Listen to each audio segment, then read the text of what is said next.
The Lion, the Witch and the Wardrobe, Chapter 13. Deep Magic from the Dawn of Time. Now we must get back to Edmund. When he had been made to walk far further than he had ever known that anyone could walk, the witch at last halted in a dark valley, all overshadowed with fir trees and yew trees. Edmund simply sank down and lay on his face, doing nothing at all, not even caring what was going to happen next, provided they would let him lay still. He was too tired even to notice how hungry and thirsty he was. The witch and the dwarf were talking close beside him in low tones. "No," said the dwarf, "it's no use now, O Queen. They must have reached the stone table by now." "Perhaps the wolf will smell us out and bring us news," said the witch. "It cannot be good news if he does," said the dwarf. "4 thrones in Cair Paravel," said the witch. "How if only 3 were filled? That would not fulfil the prophecy. What difference would that make now? He is here," said the dwarf. He dare not, even now, to mention the name of Aslan to his mistress. He may not stay long, and then we would fall upon the 3 at Cair. Yet it might be better, said the dwarf, to keep this one, here he kicked Edmund, for bargaining with. Yes, and have him rescued, said the witch scornfully. Then, said the dwarf, we had better do what we have to do at once. I would like to have it done on the stone table itself, said the witch. That is the proper place. That is where it has always been done before. It will be a long time now before the stone table can again be put to its proper use, said the dwarf. True, said the witch, and then, well, I will begin. At that moment, with a rush and a snarl, a wolf rushed up to them. I have seen them. They are all at the stone table with him. They have killed my captain, Morgrim. I was hidden in the thickets and saw it all. One of the sons of Adam killed him. Fly, fly! No, said the witch. There need be no flying. Go quickly, summon all our people to meet me here as speedily as they can. Call out the giants and the werewolves and the spirits of those trees who are on our side. Call the ghouls and the boggles, the ogres and the minotaurs, call the cruels and the hags and the spectres, and have the people of the toadstools. We will fight. What? Have I still not my wand? Will not their ranks turn to stone even as they come on? Be off quickly. I have a little thing to finish here while you are away. The great brute bowed its head, turned and galloped away. Now, she said, we have no table. Let me see. We had better put it against the tree trunk. Edmund found himself being roughly forced to his feet. Then the dwarf set him with his back against a tree and bound him fast. He saw the witch take off her outer mantle. Her arms were bare underneath it and were terribly white. Because they were so very white, he could see them, but he could not see much else. It was so dark in this valley under the dark trees. Prepare the victim, said the witch, and the dwarf undid Edmund's collar and folded back his shirt at the neck. Then he took Edmund's hair and pulled his head back so that he had to raise his chin. After that, Edmund heard a strange noise. Whiz, whiz, whiz. For a moment he couldn't think what it was.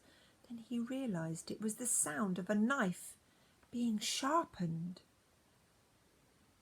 At that very moment he heard shouts from every direction, a drumming of hooves and a beating of wings, a scream from the witch, confusion all around him. And then he found he was being untied. Strong arms were round him, and he heard a big, kind voice saying things like, let him lie down, give him some wine, drink this, steady now, you'll be all right in a minute. Then he heard the voices of people who were talking not to him, but to one another, and they were saying things like, who's got the witch? I thought you had her. I didn't see her after I knocked the knife out of her hand. I was after the dwarf. Do you mean she's escaped? A chap can't mind everything at once. What's that? Oh, sorry, it's only an old stump. But just at this point Edmund went off in a dead faint. Presently the centaurs and the unicorns and deer and birds, they were, of course, the rescue party which Aslan had sent in the last chapter, all set off to go back to the stone table, carrying Edmund with them. But if they could have seen what happened in the valley after they had gone, I think they might have been surprised. It was perfectly still, and presently the moon grew bright. If you had been there, you would have seen the moonlight shining on an old tree stump and on a fair-sized boulder. But if you had gone on looking, you would have gradually begun to think that there was something odd about both the stump and the boulder, and the next you would have thought that the stump did not really looked remarkably like a little fat man crouching on the ground, and if you had watched long enough you would have seen the stump walk across to the boulder and the boulder sit up and begin talking to the stump, for in reality the stump and the boulder were simply the witch and the dwarf, for it was part of her magic that she could make things look like what they weren't, and she had the presence of mind to do so at the very moment when the knife was knocked out of her hand. She kept hold of her wand, so it had been kept safe too. When the other children woke up the next morning, they had been sleeping on piles of cushions in the pavilion.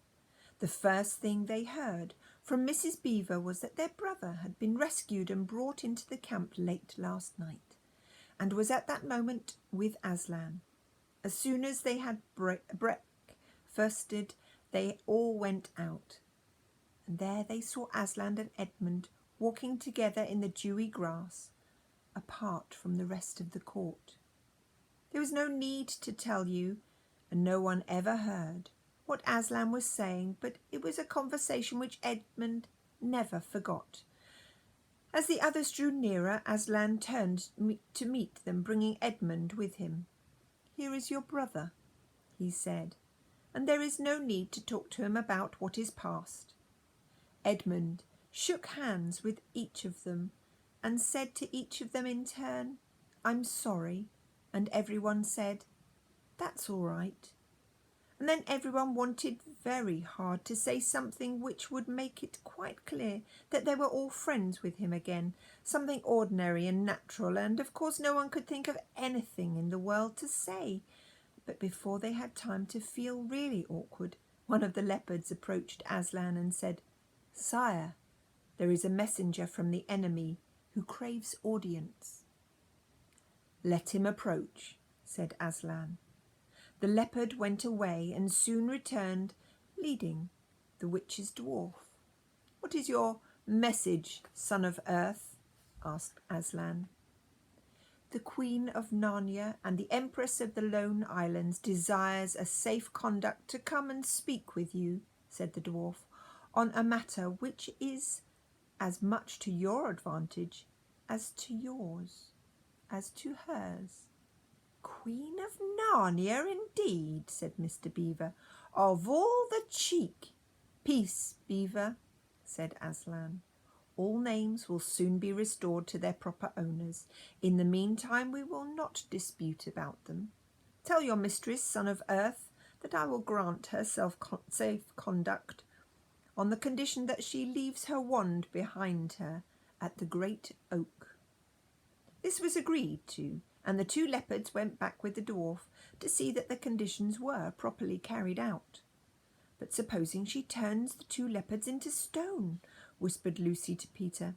I think the same idea occurred to the leopards themselves.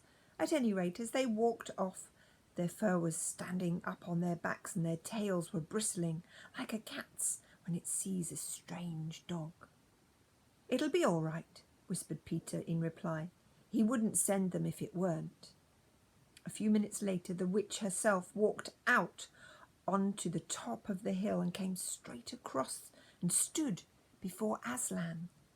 The 3 children, who had not seen her before, felt shudders running down their backs at the sight of her face, and there were low growls among all the animals present. Though it was bright sunshine, everyone felt suddenly cold. The only 2 people present who seemed to be quite at ease were Aslan and the witch herself. It was the oddest thing to see these 2 faces, the golden face and the dead white face, so close together. Not that the witch looked Aslan exactly in his eyes. Mrs. Beaver particularly noticed this.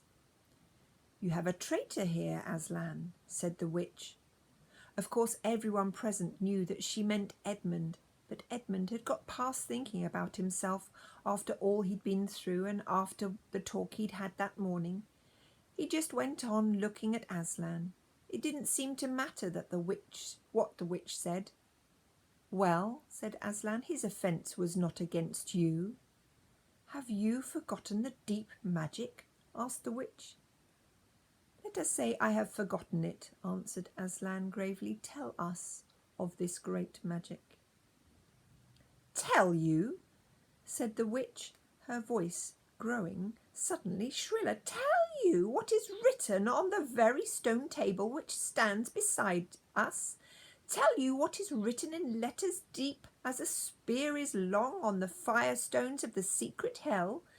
Tell you what is engraved on the sceptre of the emperor over the seas? You at least know the magic which the emperor put into Narnia at the very beginning.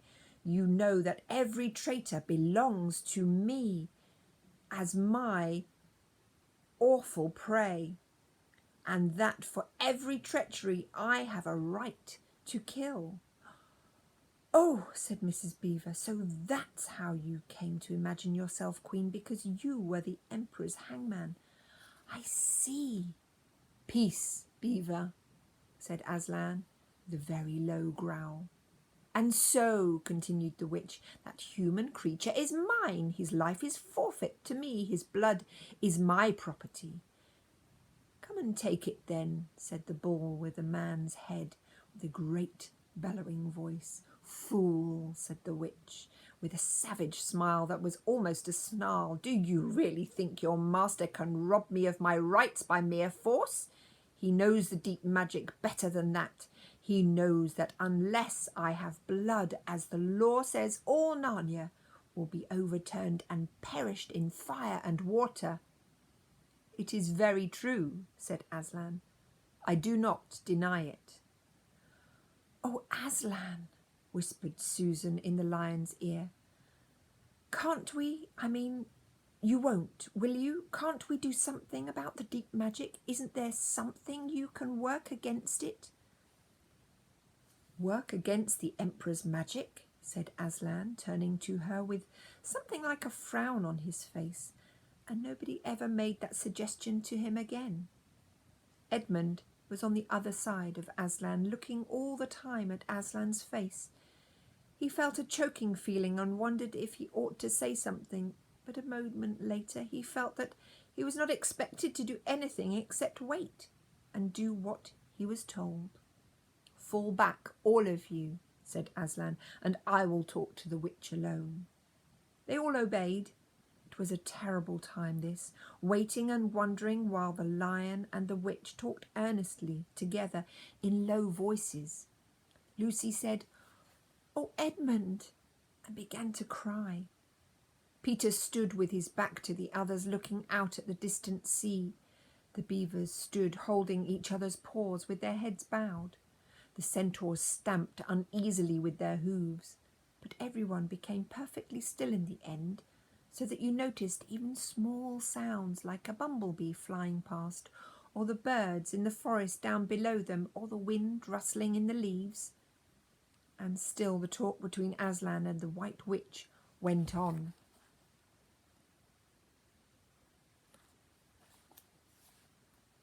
At last they heard Aslan's voice. "You can all come back," he said. "I have settled the matter. She has renounced the claim on your brother's blood. and all over the hill there was a noise as if everyone had been holding their breath and had now begun breathing again, and then a murmur of talk. The witch was just turning away with a look of fierce joy on her face when she stopped and said, "But how do I know this promise will be kept?" "Ah!"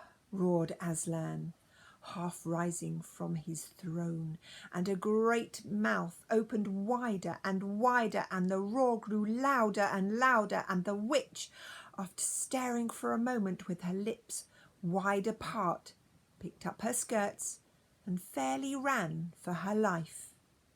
And that's the end of the chapter.